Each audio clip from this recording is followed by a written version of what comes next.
कानून से डरते हो, कड़ी लगा के ले जाओ। मर्द का काम है जेल में जाना, हम क्या डरने वाले हैं? आप आज इन गुंडों का साथ देंगे? डीसी डोडा के पास मैं गया हूँ वफद लेके, एडीसी डोडा के पास मैं वफद लेके गया हूँ, सीएमओ डोडा के पास मैं गया हूँ, बेमो ठाकरे के पास मैं गया हूँ वफद लेके, और मेरे पास जो है प्रूफ है, 6 रेजोल्यूशन हमारी बनी हुई है इस सेंटर के लिए।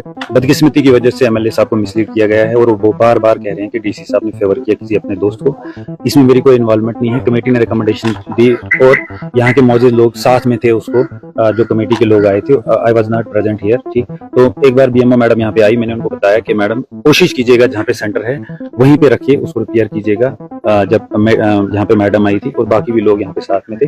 एमएलए साहब जब आए, एमएलए साहब का जो फैसला था वो आवाम का फैसला था। एमएलए साहब ने कोई गलत नहीं किया, जहां एमएलए साहब ने रखा था वही तो आवाम ने पहले रखा था। मुझे बहुत बड़ा अफसोस है डीसी साहब पर कि डीसी साहब पता नहीं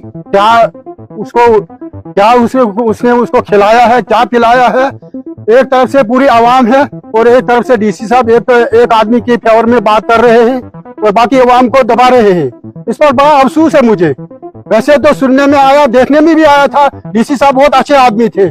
मुझे समझ नहीं आ रही है इस बात पर कि डीसी साहब ये क्या कर रहे हैं, आवाम को धक्के मार रहे हैं और प्रेशराइज कर रहे हैं और एक आदमी के लिए पता नहीं ये कौन सी न्याय है, ये कौन सा इंसाफ है। इन लोग गरीब लोगों पे एफआईआर लगाई है। इसकी 5 बेटियां हैं, इसको कुछ पता ही नहीं है सेंटर आ कहाँ रहा है, जा कहाँ रहा है। इसकी 5 बेटियां हैं और इसके खिलाफ एफआईआर। बाकी जो हमारे गुलाम अली साहब हैं, इनका लड़का ट्रेनिंग का नीट की तैयारी कर रहा है, उसके खिलाफ एफआईआर। छोटा बच्चा है वो गुलाम अली साहब, एक्स हमारे सरपंच साहब, इनको तो पता ही नहीं है। इसके गवाह जो है बीएमओ साहब हैं, सीएमओ साहब हैं, तहसीलदार साहब हैं, चौकी अफसर कह रहे हैं कि यहाँ दूर दूर तक ये लोग नहीं थे। डीसी साहब आपको इस चीज को देखना चाहिए था। इतनी जल्दी एफआईआर में मत करो, एफआईआर से कुछ नहीं होता है।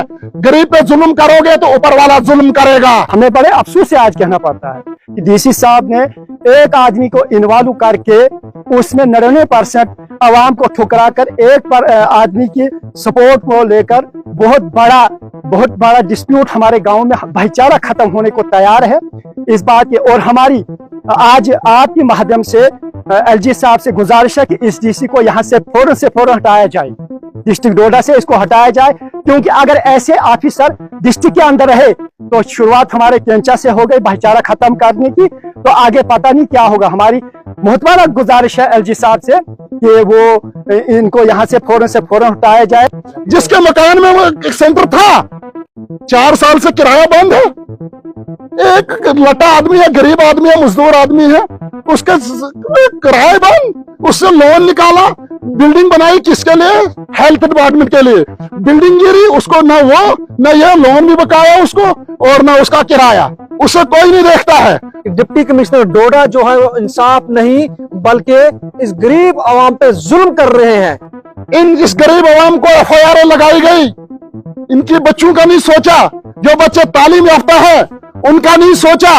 ये कौन सी नहर नगरी है डीसी डोडा, ये कौन सी नहर नगरी है? मैं आज आपको मुबारकबाद पेश करना चाहूंगा कि आप बोल रहे थे बहुत सारे लोग होनहार हैं, मगर नहीं, मेरी आवाम के पास आप 0/0 है। मैं उम्मीद करता हूं कि ये जो है ये मसला अब खत्म हो। अगर एमएलए साहब को लगता है कि कमेटी ने कोई बायसनेस की है, वो खुद आए, इंडिपेंडेंट खुद देखे अगर उसको लगता है, क्योंकि उसको मिसलीड किया गया है थ्रू वीडियो कुछ लोगों ने, तो ऐसा नहीं होना चाहिए। आज 3 दिन से इतनी पुलिस कभी जिंदगी में हमने देखी नहीं है। कोई एफआईआर नहीं लगती है। रिकॉर्ड है 5 साल मेरा निकल गया पंचायती जो हमारा टाइम टर्नओवर था, तो यहाँ पे एक एफआईआर नहीं, मैंने चौकी तक किसी को जाने नहीं दिया।